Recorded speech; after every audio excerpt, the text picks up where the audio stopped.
distinguished lecture.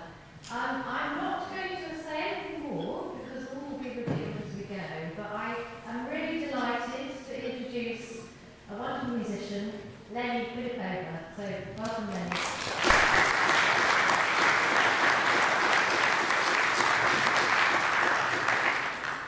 Hello everybody, I'm not going to say too much as well. I'm really honoured to be here tonight before Paul's lecture, which I'm looking forward to, and I'm going to perform a few songs for you. I hope you enjoy the music.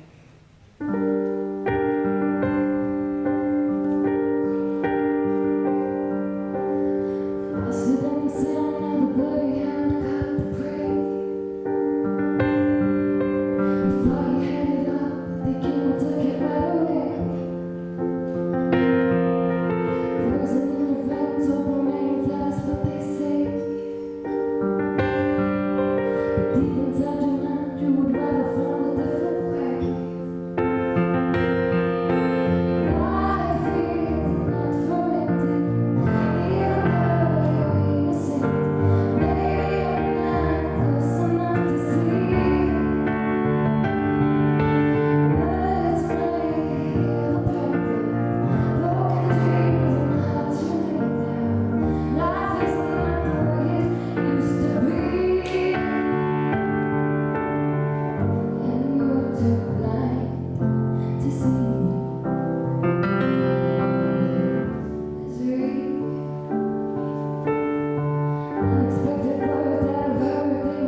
song, the last song I'm going to play is called Fighter.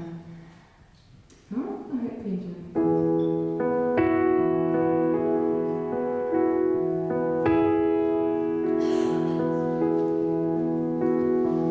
Saw you one evening, you walked through the streets all alone.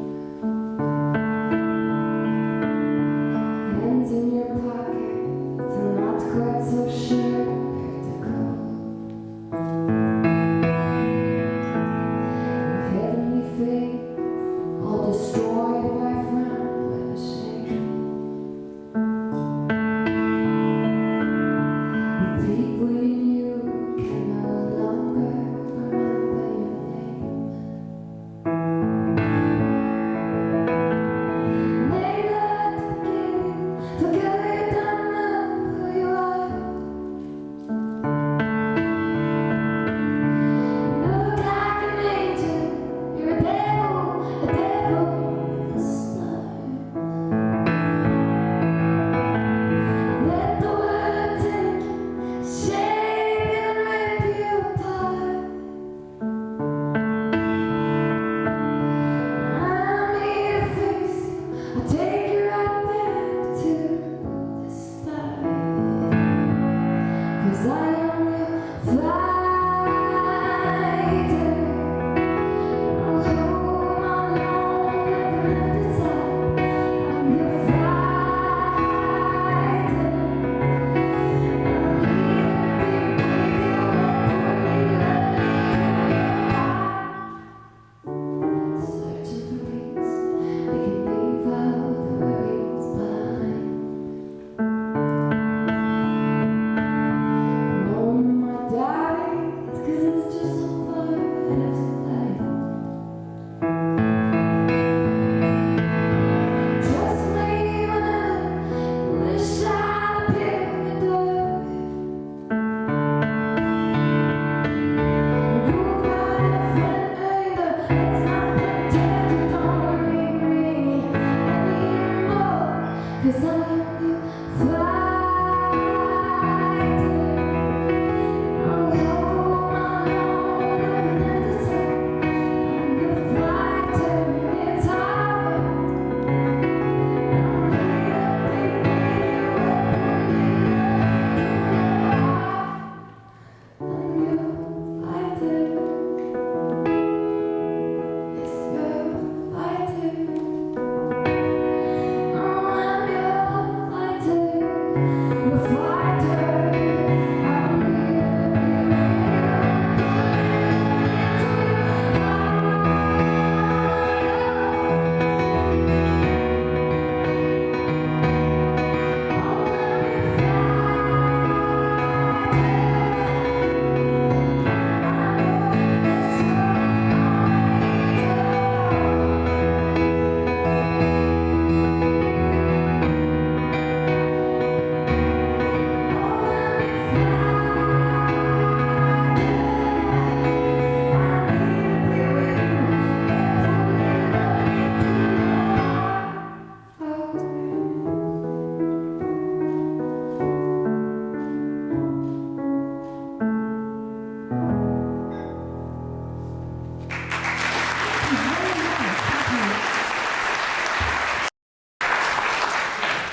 Thank you very much, Lenny. Absolutely beautiful. So I'm just going to explain a little bit. Lenny Filipova is a Czech-born but London-based singer, songwriter and pianist. I think you wrote your first song at the age of 11 or something, and comes from a musical family, started performing with her mother, and has toured with throughout Australia, Asia, America and Canada. In 2013 she was signed by the Universal Music Group with her debut EP, All My Love, and has had a Czech Grammy Award and other accolades, and is working towards releasing your debut album, I think. So wonderful. But the link here, which is very important, is that Lenny is a sponsored musician through the music programme at Caffe Nero, And Caffe Nero aims for the music in their cafes to be interesting, inspiring and eclectic, and particularly to give unknown artists the opportunity to showcase their talents and develop their work. So it's wonderful to hear from you tonight, Lenny. But this is the link, because now I'm going to introduce our distinguished lecturer tonight, although he says it's a talk rather than a lecture. But Paul Ettinger is a great friend of the university and a donor to the university, supporting our campaigns, but also an alumnus, graduating in physics and electronics from the university. But he also has an MBA from INSEAD in France. He spent a number of years working in the chemical industry, working abroad, but then in 2008 moved back to the UK with a friend, acquired 5 coffee bars, which subsequently became Caffe Nero. And now we have over 800 of the outlets across the UK, Ireland, UAE, Cyprus, Poland, Turkey, USA. For the first 10 years, Caffe was responsible for all that the cafes were doing. Now he does that less of his time, but is very interested in a whole range of activities from Caffe Nero. He's also been founding social networks, which have grown, and these are developing into global business. He's an angel investor and directs 5 other businesses. I don't even know how you've got time, Paul, to come here tonight, but it's wonderful to hear from you, and we're really looking forward to hearing your talk. So thank you very much.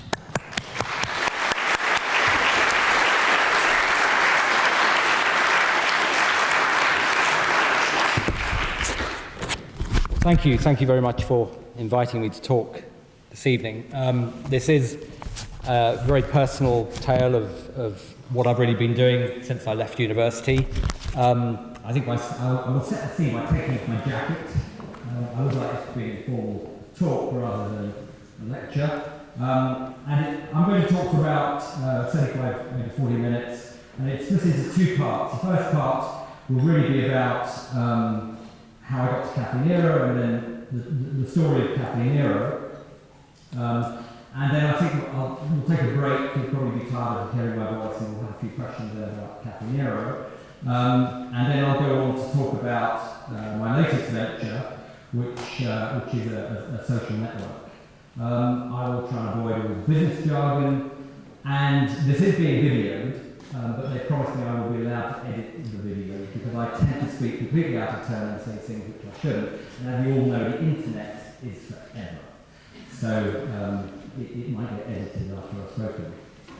I might also be able to change the misconceptions about entrepreneurs.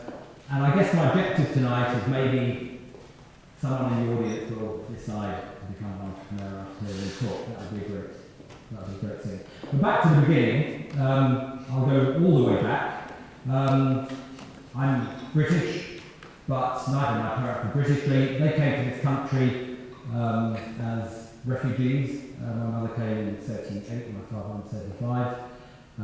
Thanks to this great country, they were allowed to come and live here and make their lives here. I was born in London in 1900. Went to grammar school, a good, ordinary grammar school, and then ended up in this fabulous institution in 78. Very lucky to be here. As you heard, I took a degree in physics and electronics. Why did I do physics and electronics? Well, that was really, as an entrepreneur, entrepreneurs like to hedge their bets.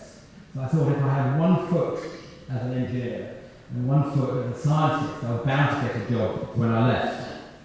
At the same time, I did undertake some entrepreneurial activities while I was here. In particular, I think very important for me later on in my life, I became captain of the ski club, which is one of my passions in life, which is skiing. And as captain of the ski club, I took 120 students to the Alps. In fact, we did 2 big trips to the Alps each year, which was a tremendous experience for me because it meant making a budget, planning, making a lot of things happen, and creating a great holiday for about 120 students. So that was a really good experience, and that was part, I think, a very important part of my Southampton experience. I did work really hard in the third year and came out with 2-1, I'll have you all know, which actually turned out to be really important later on in my life. So I graduated in 1980. Now I know there are a lot of younger people in the audience who won't remember this, but in 1980 it was not a great year to graduate. There was 1.9 million unemployed, there was 18% inflation, it was the middle of the Thatcher Revolution, the miners were on strike, the economy was in free fall, it actually declined by 4% that year. What a great year to graduate as a student. So I thought, well, what am I going to do? I didn't want to go to a mainstream job, and so, like all good scientists, I made a list of objective things I wanted to achieve in my first job. And it was quite simple. I said I wanted to earn a lot of money, I wanted to have really great holidays, I wanted to have adventure, and I wanted to travel. That seemed like a reasonable list to me. And then, again, like a good scientist, what did I do? I went to the library, I got out a very big book which was called Graduate Opportunities, a huge book with thousands and thousands of jobs in it, wonderful book, I don't know if it still exists. And I went through the book, and at the end of going through the entire book, I picked out 5 companies which actually would tick all these boxes, absolutely amazing. And I wrote a letter to these 5 companies, and to my amazement, I was actually called to an interview. And 3 weeks later, I found myself on a very small plane, a twin-engine Otter, I remember now, with a pilot, 24 dead chickens and half a dead beef cow, and I was flying into the Libyan desert. And I spent 2 years after graduating in a very interesting, slightly entrepreneurial venture in the Libyan desert. As an engineer, obviously, what did they make me do? We were a seismic crew, but I wasn't allowed to be a seismic engineer to start with. We were a seismic crew who used a lot of dynamite, so naturally they made me the explosives expert. And I spent a year, actually, as an explosives expert, blowing up large holes in the Libyan desert. So great career move, I thought. We then moved to another part of the desert. We actually moved north. From the southern part of the Libyan desert, and we moved up towards the coast. And the problem there is that the bit of the desert there is actually subcut, which is it's partially swamp. And unfortunately, the British, at some point in our history, in the First World War, had left a lot of landmines there, and personnel mines. And so my job then for the next few months was actually clearing mines. So, fairly entrepreneurial, but it actually taught me a lot because we worked in teams, and I realised then the importance of being in a really good team, because when you're doing that kind of work, you are completely dependent on the people around you, number one. And number two, you have to be prepared to make decisions really quickly. And I think with over those 2 years, I learned those 2 very key important lessons. And of course, you also learn how to be independent, and independence is very useful as an entrepreneur. After a couple of years in the desert, I realised that was probably not a great career, and my mother would certainly agree with me. And I decided to reorientate myself, and that's when I went to INSEAD. As we heard, I applied. Thanks to this incredible education I got here, and thanks to my 2-1, I was accepted to INSEAD, which is a business school in France, and I had a wonderful year in France, learning about business. Accounting, marketing, an MBA, so a really rounded business degree.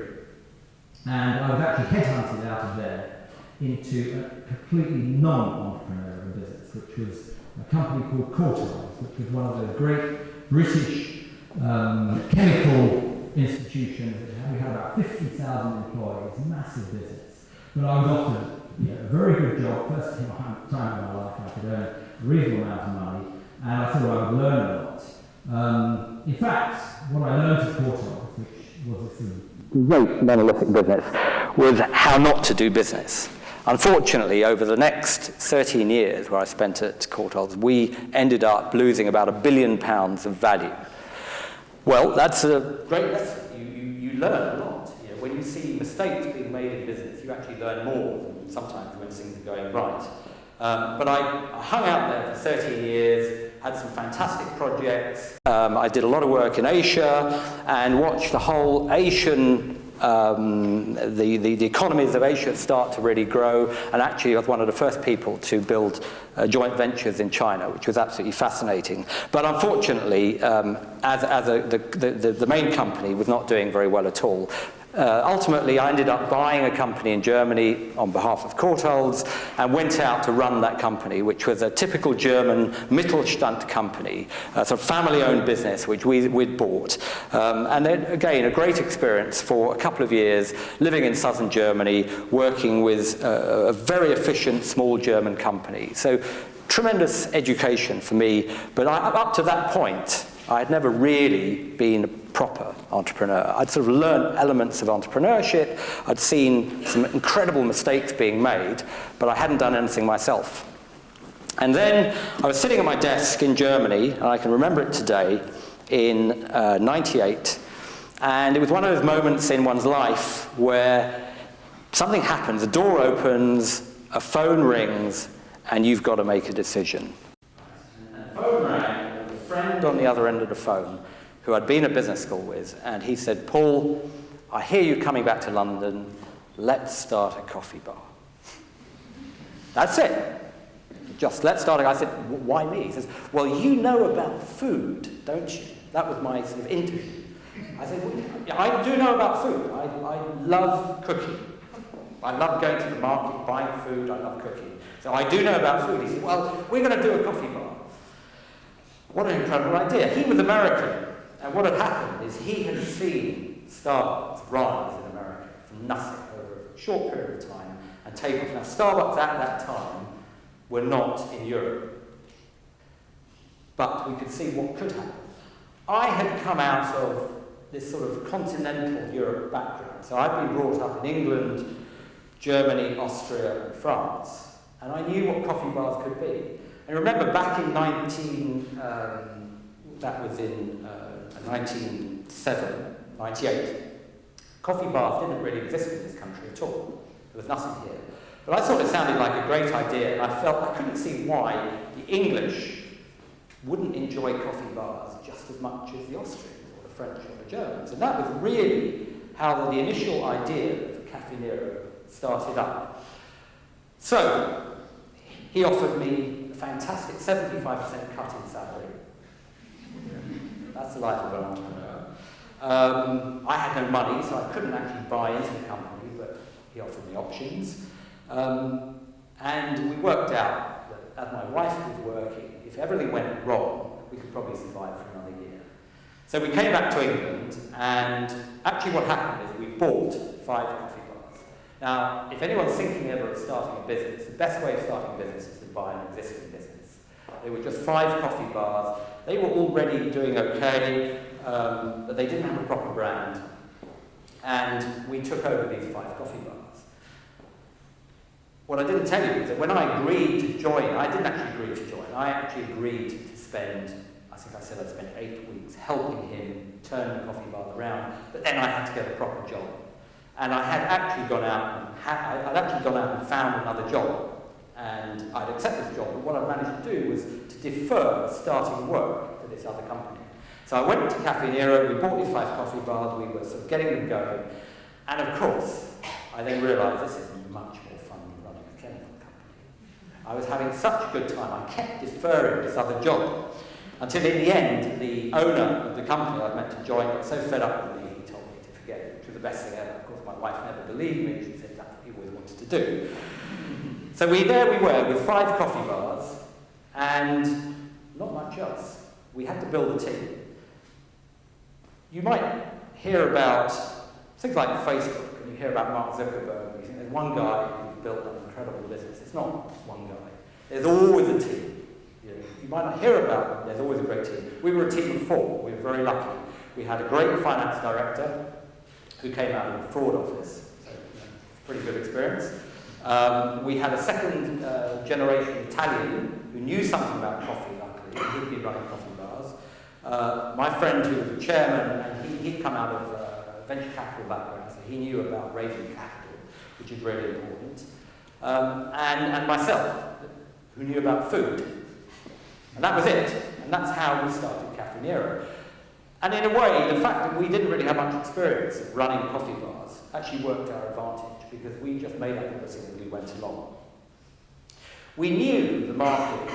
We thought we knew the market was ripe for change. We had the vision of creating a continental coffee bar, which we knew worked on the continent, and we just felt that it could work over here. If you think back to '98, there was very little competition in the market. Now that's good, because clearly there's space for us, but it's bad because no one knew what a good coffee bar was. The other thing that was happening at that time was there was incredible growth in people travelling overseas. I looked up the statistics. In 1970, 8.5 million people travelled abroad from the UK. By 1990, 31 million people were travelling abroad. So there was this incredible sudden globalisation. People were travelling, they were finding out about foreign foods, about coffee bars, about what was going on outside the UK. And we thought they would then come back and they would want to have the same experience in London. Food quality was improving. It wasn't great in London. And there was a huge, you forget that back in those days, people didn't know what mozzarella was. I mean, we came along, when we launched our mozzarella pesto panini, people didn't know what it was. But we realised that we thought that the market was starting to develop. So the trends in the market, it was open. There was a great opening for continental coffee bar, we felt. And the other thing that helped us a great deal was that there was a lot of immigration starting to come in from Europe, and all of our coffee bars then were staffed pretty much by Italians. It was a tremendous thing for us to help the brand, we were an Italian brand. Since then, we're now probably 50% East European, but having that pool of labour available was very, very important for us when we started Caffe Nero. So a lot of people would say, well, we were lucky. We just happened to be in the right place at the right time. And the amazing thing is, the harder we worked, the luckier we became. Sounds easy, but actually they were very tough times. We were an unknown brand. No one wanted to come to Caffe Nero. Who were we? So when we opened up our first new Caffe Nero in late 98, we opened up the first new one, we stood outside and we watched people go past. No one came in. So what do? Well, I stood outside giving out free coffee cards. That's how we sort of primed the pump and got people to come in. As soon as I said the word free, would stop and take the coffee from them. It was amazing. And they would come into the coffee bar, into the Caffe Nero, and they'd have their free coffee, which was great. And then I would stand there the next day, and I would watch the same people come back and pay for their coffee. And that was really late 98, 99. And that was at that moment that I thought, actually, maybe we're not crazy. Maybe there really is something here. If these people are coming back day after day, repeat customers, maybe all my friends, all my family are telling me that I'm mad for starting this business. Maybe they're the ones that are wrong. Maybe we've actually got something here that's going to work. And that's really the first time I felt that we were onto something. We were creating a business that was really going to work. And we grew one by one. Of course, building a coffee bar, bricks and mortar, you need capital. Every Caffe Nero cost us about £300,000. We didn't have that money. We were always going back to the shareholders, going to our friends and family and saying, can we have some more money? We want to build more. And they were great. When we showed them the numbers, they said, yeah, you can have a bit more. But the problem in that industry is that every quarter you have to pay rent, so every quarter we run out of money, and it just really became very, very difficult in the end. And finally, in 2001, we decided to float the company. By then we had 58 stores. And for better or worse, we floated on the main London stock market in 2001, and we raised £9 million, which for us then was an awful lot of money. Share price of 50p. Going public sounds wonderful. It meant I could pick up the paper every morning and see what I was worth. Isn't that great? Unfortunately, the downside of it is that you're completely transparent. Everyone wants to know what you're doing. And the banks, they wanted to know every month how the numbers were looking. They were only interested in short-term profit. So you're under a huge amount of pressure from day one in an industry which, almost by definition, is cyclical, it has its ups and downs, and yet they just wanted to see the numbers go up and up. And they didn't want us to invest in certain things like going abroad. So our relationship with the city wasn't always that smooth. And by the year 2007, when we'd then grown to 350 coffee bars, we made the decision, a very tough decision, to take it private again. So we'd been around the whole cycle, and we borrowed a huge amount of money, hundreds of millions of pounds, and we bought back all the public shareholders. But we were then private again, and we were in control of our own destiny. So that's 10 years, which I've sort of put into about 15 minutes, of this incredible growth in this amazing market. Now the market, I have to say, was growing by 5 to 20% a year. Unbelievable. Very, very few markets grow at that rate year after year after year. We've now been going for 18 years, and in those 18 years, there's only been one quarter where we haven't had positive like-for-like growth. That's incredible. And there's hardly another industry in the world that can show that sort of growth. But it's a wonderful place to be. And we were there. And then in 2007, we took it private. Suddenly we were on our own, but we had sufficient cash to grow the business. But I was completely burnt out. 10 years of creating panini had taken its toll. And I actually, I said, I want to get out. I wanted to leave. And the chairman took me to one, my friend, who brought me into the business, took me to one and said, no, you can't leave. I said, what do you mean I can't leave? I'm out. I want to have a break. I want to go away and do something else. And he said, no, you can't. What do you want to do? That's very dangerous when you're effectively your boss asks you, what is it you want to do? So I said, oh, that's an interesting one. Let me have a think about it. Right. I will look after music, hence. And he said, okay, you can look after the music. By then I had built up a music program where we were starting to sponsor young musicians. And that had become more and more important and was taking up more and more of my time. So he said, yeah, okay, that's great, we can do music. So since then, I have been doing music for Caffe Nero. He then said, anything else? I said, yeah, I want to do international development. And he said, oh yeah, that's great. He was very happy about that because that's part of what I do, my experiences in developing business internationally. And so he said, yes, you can do that. And we're now in 7 countries worldwide. And then he said, is that it? And I go, no, actually, I want to work 2 days a week. At which point he kind of staggered backwards, but he realised I would have gone if he hadn't said yes. And so I left. Or I went to 2 days a week working, and that's still what I'm doing today for Caffe Nero. I work 2 days a week, which has allowed me to spend a lot more time doing other things and has led on to other businesses, which I will talk about later. So if we fast forward to 2015, we've now got to 800 coffee bars, or just under 800 coffee bars in 7 countries. We turn over about £350 million. We employ about 4,500 people, and we're profitable. Now, before anyone asks me a question about profit and tax, because I know that might come up, the reason that we don't pay tax is not because we have some really clever offshore structure which sort of sucks all the profit out of the UK. No, we don't have that at all. It's not because we have some clever transfer pricing scheme, which is all about we buy our coffee from a business that we own in Switzerland or a tax haven, and therefore we push all our profit offshore. We don't do that either. Right? The reason we don't pay tax is because all our profit goes back into building the business. We are currently building about 1 Caffe Nero per week in this country. £300,000 every week. Bang, bang, bang. Obviously, when you're building that amount of coffee in Caffe Nero, you're writing off a lot of that very quickly, and that comes off your profit.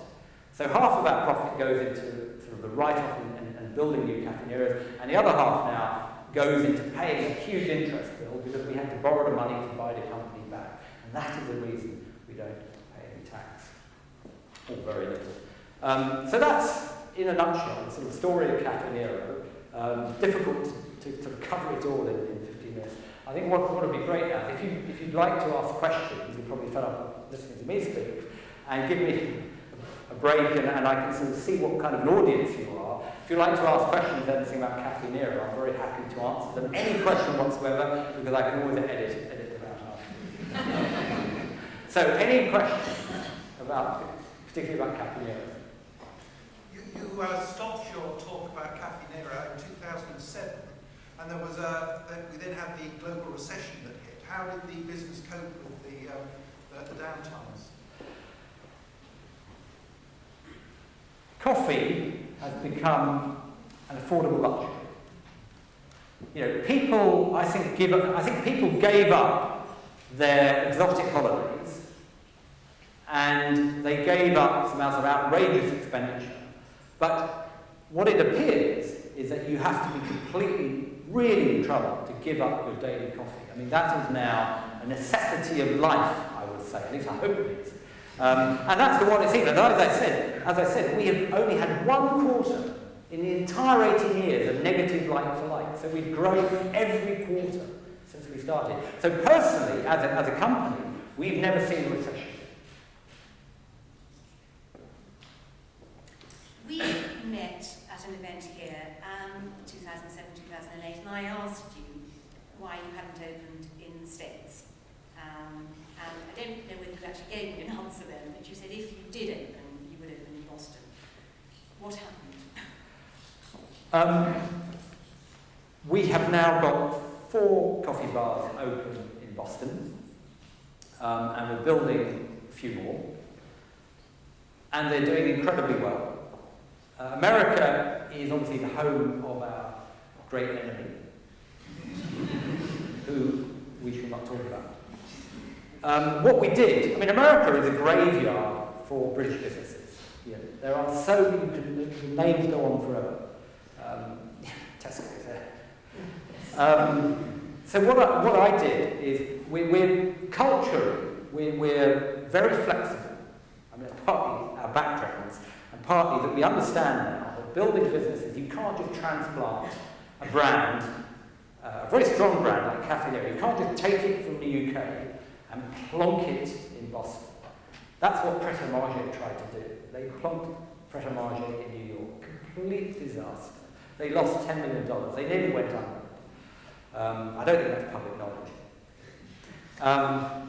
So what I did is that in order to show my fellow directors just what we needed to do, I put in front of them on a table. I went and got the Pret a Manger menu in the UK, and I got the Pret a Manger menu in the USA, and I got them round the table, and I said, right, what can you see in common? And they all looked at the menu and go, they're completely different. Exactly. So to one side, we started really from a clean sheet of paper in the States. We changed the food completely. We've changed our operations completely. We make everything fresh in store.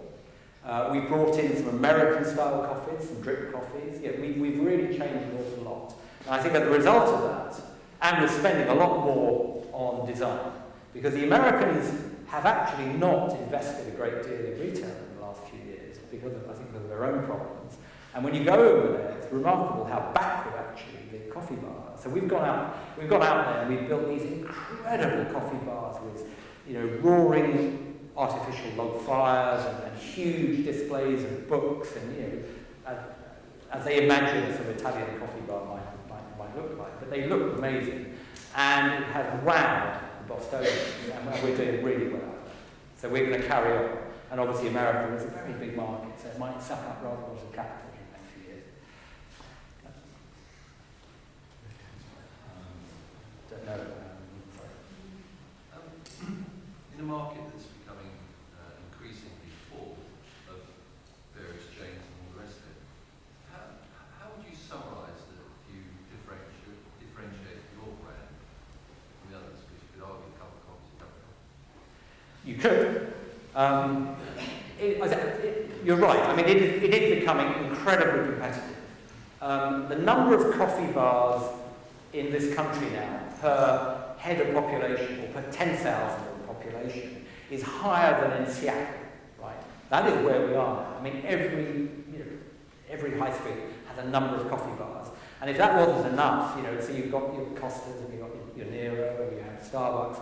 Now we have all the independents coming through. So the competitive environment is really getting tough. In the early days, it was easier. So there are a number of ways. In the early days, what we did, we just wanted to be completely different from Starbucks. So, they were American, we were Italian, Mediterranean. They served their coffee in a certain style. It's like being in a factory. You go down the line, you're asked what drink you want, and you pay for it by someone else, and then you get made the drink by someone else, and you end up at the end of the line and you get given a coffee. We always felt that was a really impersonal way, not a very nice way to do coffee. If you come into Nero, you notice you have a one-to-one relationship. So there were lots and lots of different ways. One of the ways I did it, and that's worked really well, is from the very early days, I started managing the music and playing. In the morning we play classical. We're now the only coffee bar, pretty well, certainly the only chain that plays classical music in the morning. We then play a really great jazz mixture over lunchtime. And then in the afternoon, we have fabulous musicians, many of them not that well known, like Lenny playing for us in the afternoon. So people hearing music they've never heard anywhere else. And that also helps. So there are lots of different ways that you can differentiate yourself in the market.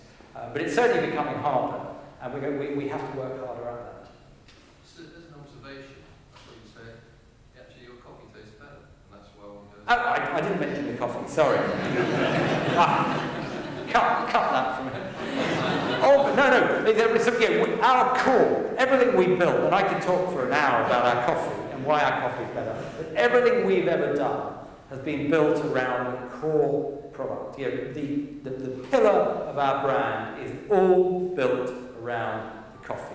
And if any of you ever want to build a brand, you have to decide what your pillars are going to be. Ours was and still is coffee, and always will be coffee. And we've actually just upgraded our coffee in a number of different ways, which I won't talk about. So we still have the best coffee in town, and we intend to own that space and always own that space of really great coffee. And that's really important for us. I should have said it at the beginning. Okay, I'll maybe take one more question. Sorry. I'm intrigued. You told us that your hated enemy began with an S. But how do you feel about waitrose? Wow, that's a really interesting question. It's not about the coffee. In fact, that's a great question to lead me on to my next passion in life, which is communities. People come to Caffe Nero because it's a gathering place. It's a community. It has a certain ambiance, it's music playing. It's not just about drinking a hot beverage. It's about lots and lots of other things. Obviously, we might have lost a bit of business to Waitrose's free coffee, but that's not what we're about. We're about building community gathering places which people want to come to day after day, 2 or 3 times a week. And that's really the business we're in. So I don't think we've even ever discussed it at a high level. We didn't see it as being a competition. So that brings me on beautifully into the next part of the story.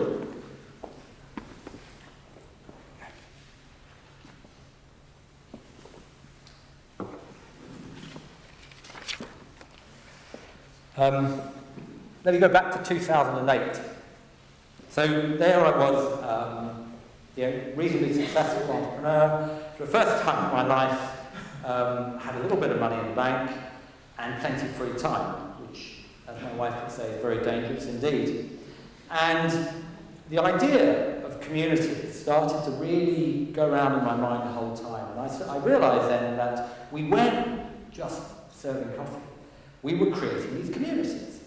And these communities were incredibly important in the towns we went into. In fact, at that time, we were being asked by certain northern cities who wanted to revitalise their inner cities particularly.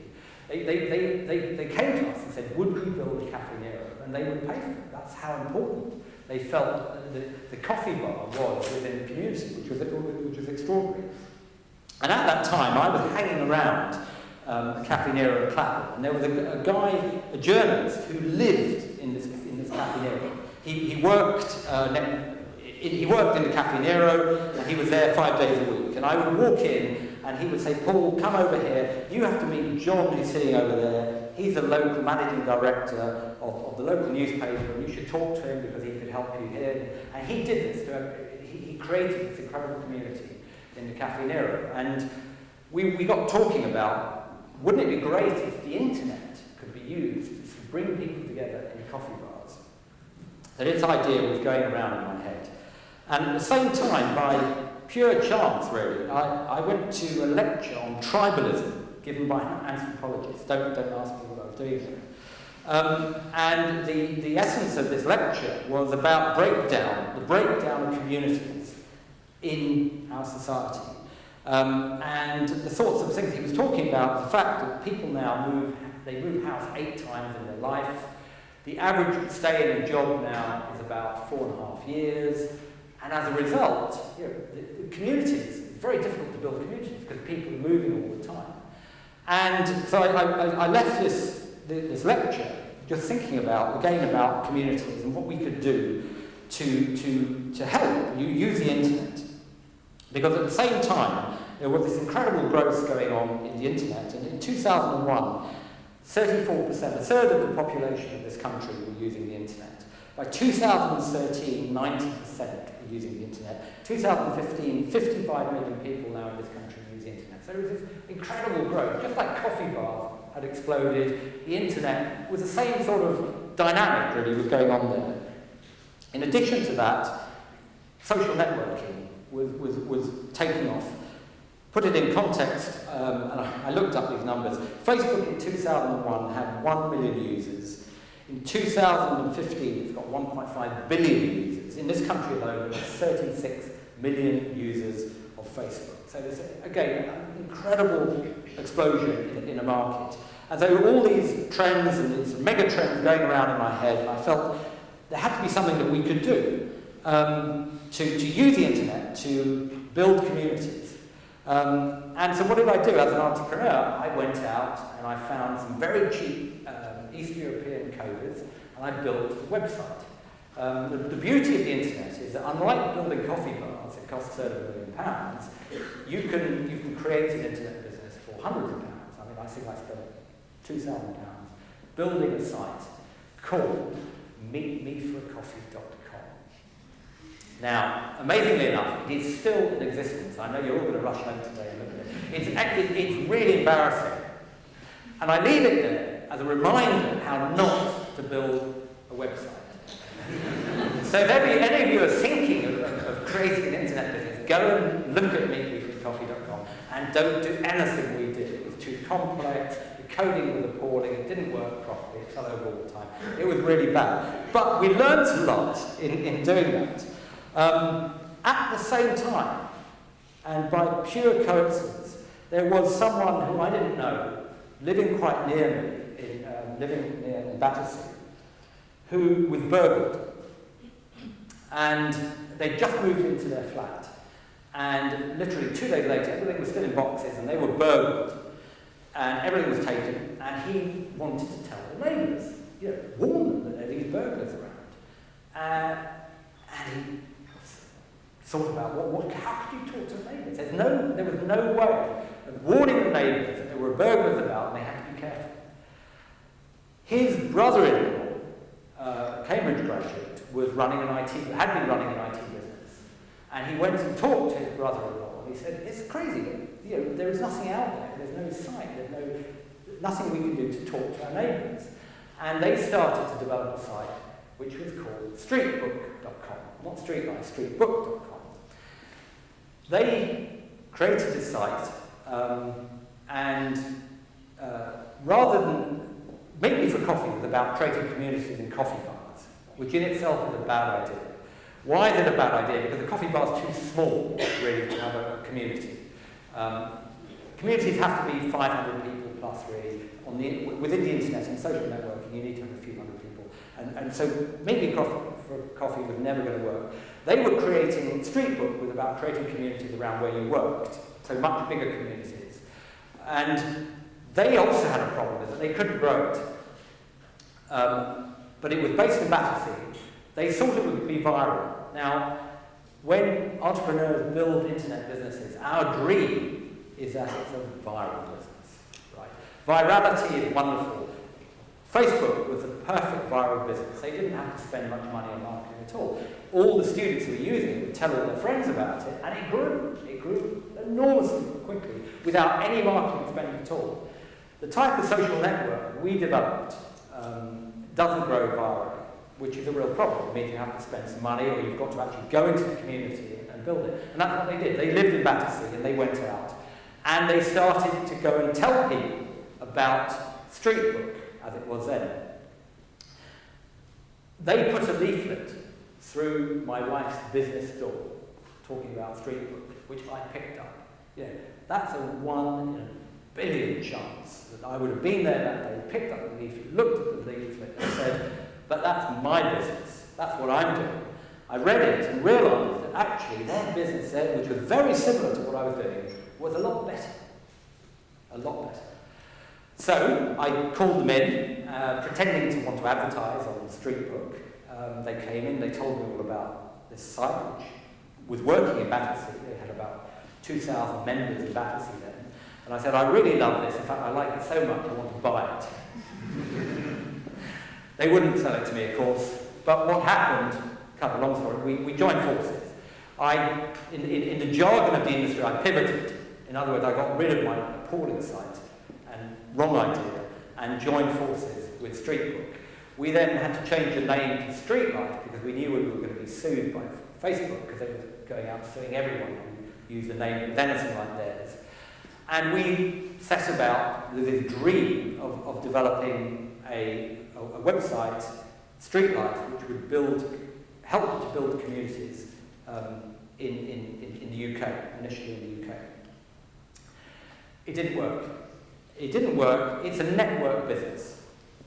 Now, a network business means it's great and it's awful. It's great because when you have a network, when you've got, say, 1,000, 2,000 people in Battersea, it's a great network. If you go onto Streetlife and you ask a question, sorry, I should ask, how many people here know what Streetlife is?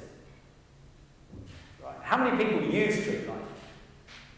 Okay, yeah, that's good. So Streetlife is it's a website where you talk to your neighbours.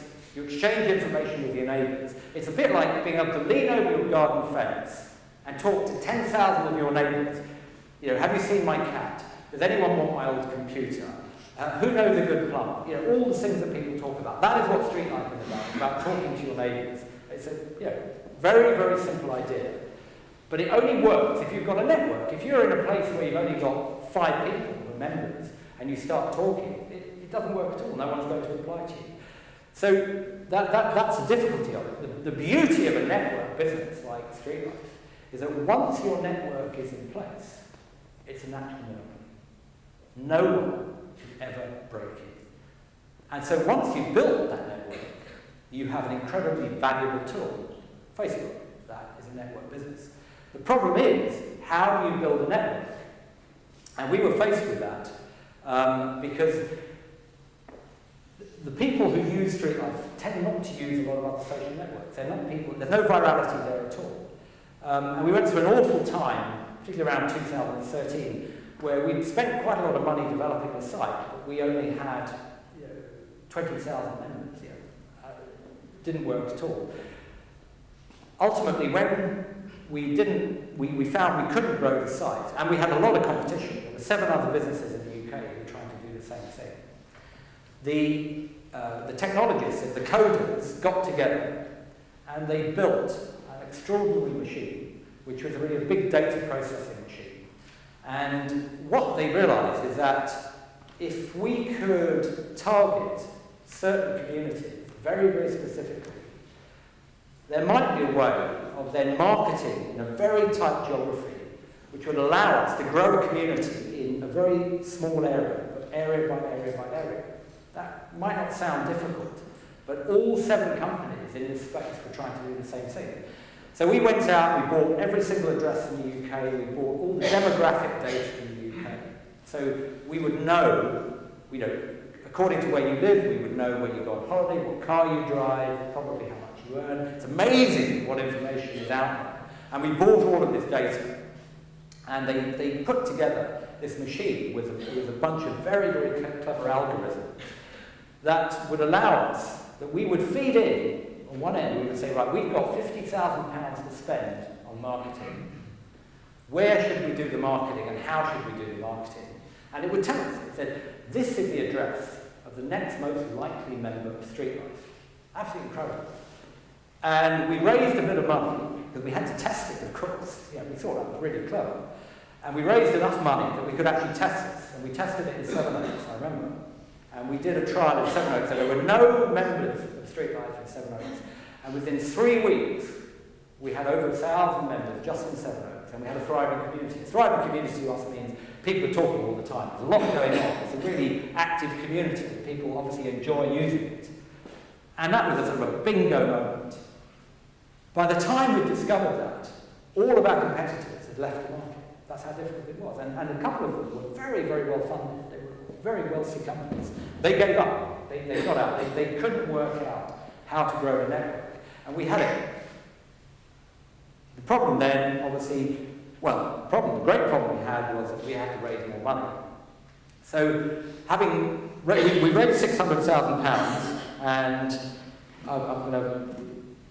I think by middle of last year, we had grown it to 500,000 users. And it was clearly, it was working extremely well. Late last year, on the back of those 500,000 users, we went out and raised another £2 million. And incredibly, we raised that entirely from individuals, people who believed in building communities in the way we were doing with Street Life. We raised £2 million. In fact, we were oversubscribed, we raised £3 million.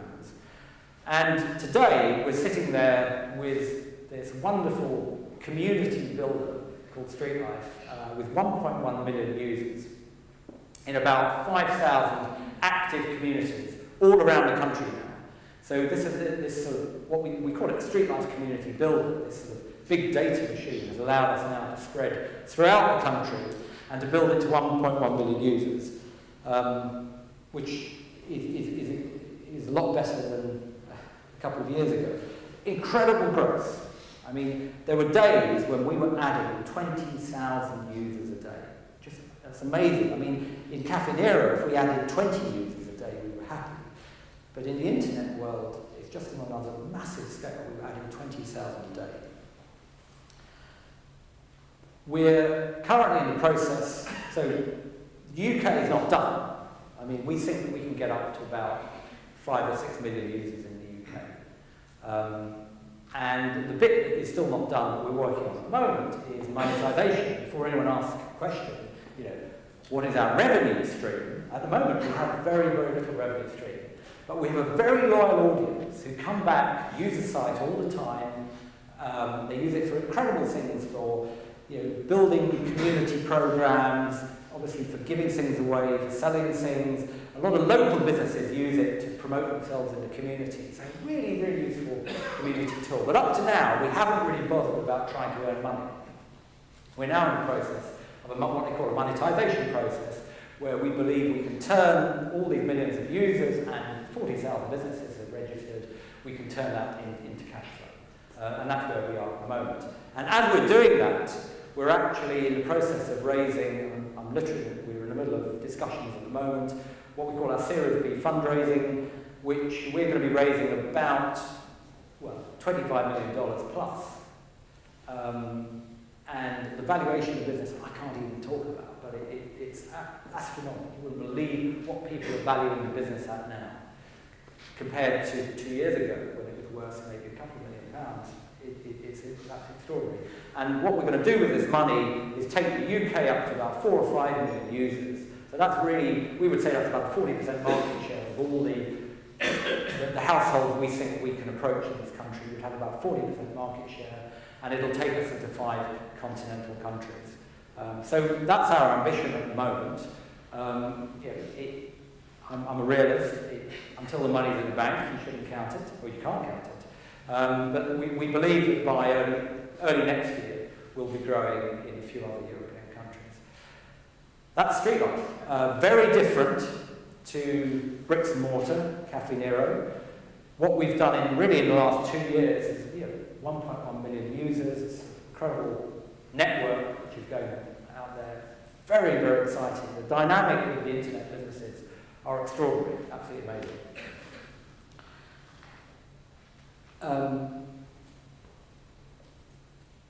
I suppose I'll finish off, because while I was thinking about today, I was just thinking about what are the attributes of an entrepreneur, and what has sort of driven me to help to create these two businesses, both underpinned by great teams.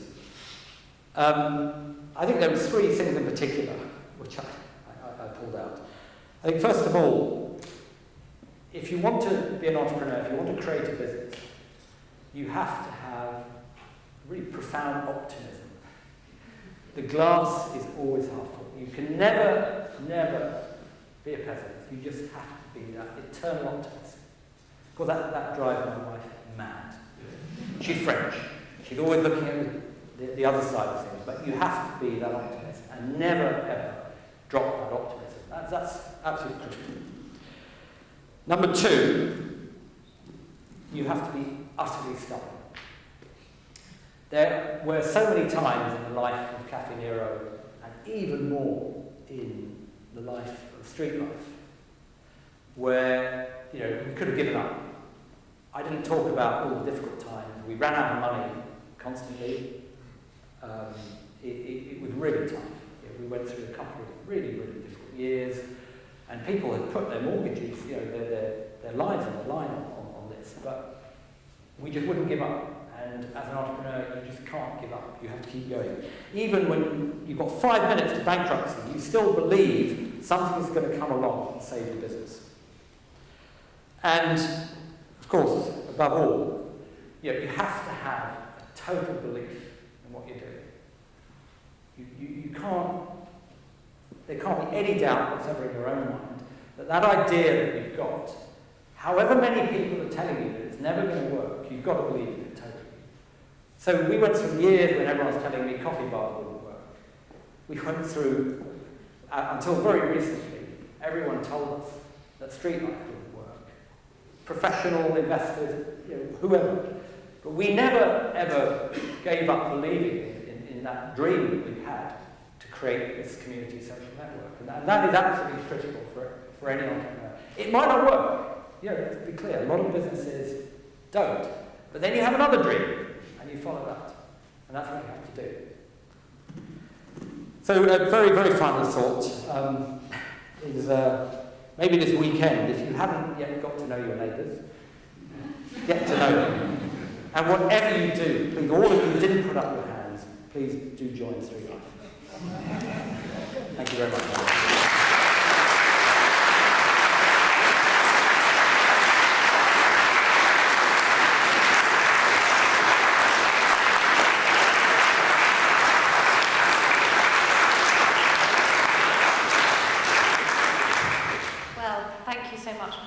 Absolutely inspiring, and I think the connection for us is that universities are important communities too, and we're always talking about how can we extend our community, make it work better.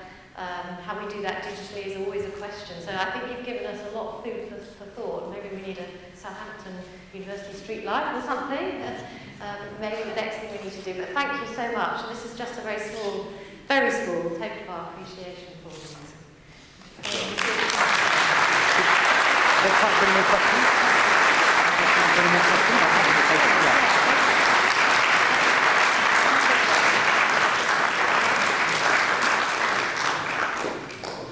Paul says he's got time for a couple of questions. If people want to ask them, we've just got a couple of minutes, please.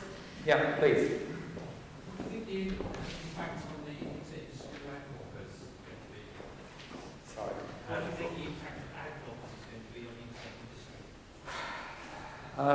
So ad blockers, if people aren't aware,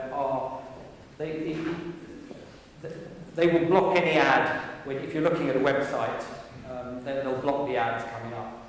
I mean, obviously, the danger there is that at the moment the industry is very much built on ads and monetization, and without revenue coming through from ads, clearly, a lot of businesses won't be able to survive.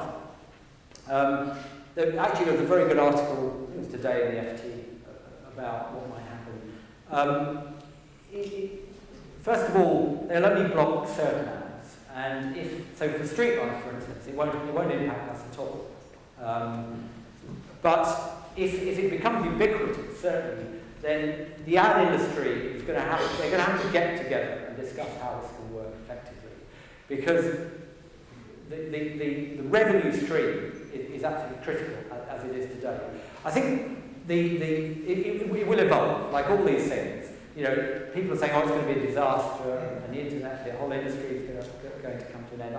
I don't think that. I think there's going to be an accord, and somehow we'll find a middle way of ensuring that the revenue streams continue to come through. Without monetization, without revenue, you know, there won't be any websites here. We can't exist. Yeah, street life will stop working. So we will find a way through, but it's not yet clear, I think, and I don't know the answer.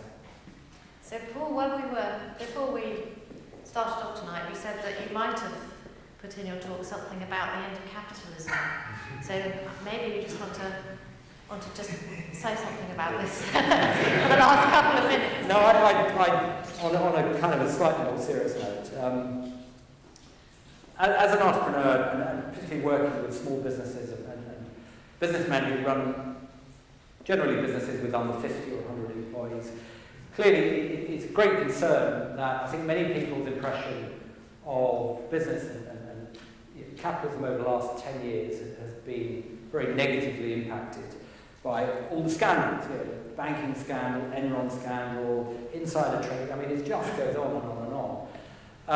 And I'm thinking about, you know, what is it? What can we do to try and change that? You know, capitalism can evolve, and I think, in a way, I feel sort of guilty in a way of being part of a generation where we've just let it go on, and now we're saying, oh, that's terrible. What do we? You know, I think it's partly, you know, it's up to us to actually make sure that it does evolve. So one of the things we've done in street life, which if any of you who are involved in businesses, I would ask you to sort of look at it very carefully. We've just become one of the first B corporations in this country. We're one of the first 43 B corporations in the UK. And a B corporation is a business which is not just focused on short-term profit. Wow, what an incredible thought. And we have to build, to become a B corporation, you have to build into your articles of association. In other words, legally, as a business now, and I'm chairman of Street Life, so I have to take notice of this, is that we have to run the business not just for short-term profits. We have to run it thinking about the community, about social good, about our employees, about our suppliers, about the environment, about sustainability. Because we think that actually, in the long run, that will actually lead to greater profits. Maybe short-term profits will be affected, but that is, that's our part now, and I think trying to change the world a little bit, change the way the business is set up. So we've become a B corporation. It's a really great certification. It is work. It's not a crazy amount of work, but I think it's a really good thing to do, and it sends a clear message both to your customers and to your suppliers and to your employees that you are more than just this sort of profit-making machine, and that you actually are taking notice of things outside of that for the greater good of our community. And so I do urge all of you, if you are in any way involved in a business, university as well, to think about B Corporation. Thank you. I think we'll probably leave it there, if that's all right. Thank you very much, Paul.